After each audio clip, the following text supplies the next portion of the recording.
এবার কার কাছে কই মনের কথা ধারাবাহিকে ফেরা নিয়ে সুখবর দিল সুমন দে। তার চরিত্র নিয়ে খোলাসা করলো সবকিছু। বিস্তারিত জানতে ভিডিওটি শেষ পর্যন্ত দেখুন। কার কাছে কই মনের কথা ধারাবাহিকে একদিকে যেমন শিমুল তার স্বামীর কাছে সুখ পায়নি, অন্যদিকে যেই মানুষটিকে সে ভালোবাসত সেও তাকে ভুল বুঝল। স্বামী পরাগ ডিভোর্স দিয়ে প্রিয়ঙ্কাকে বিয়ে করছে। শতদ্রুর মায়ের কথা মতো অন্য মেয়ের সঙ্গে বিয়ে করার জন্য রাজি হয়ে গেছে সেও। তাহলে শিমুলের কি হবে? এক নারীর একার লড়াই দেখানো হবে নাকি অন্য কোনো নায়ক আনা হবে?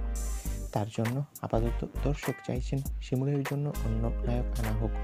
দেখা দর্শকদের অনুরোধ রাখেন কিনা নির্মাতারা। তবে সম্প্রতি অভিনেতা সুমন দের এই ধারাবাহিকে ফেরা নিয়ে নানা আলোচনা হচ্ছে।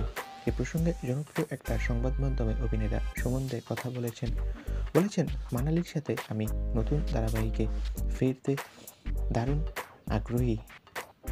এই ধারাবাহিকটি পুরনো হলেও অভিনেতা নতুন বলে আখ্যায়িত করেছেন। এর অন্যতম কারণ হলো অভিনেতা জানিয়েছে ধারাবাহিকের গল্পটা নাকি আবারও নতুন করে শুরু হবে।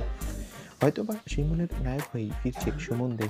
তবে অভিনেতা বলেন, এখন যদি সবকিছু বলে দিই তাহলে তো আসল টুইস্ট থাকবে না।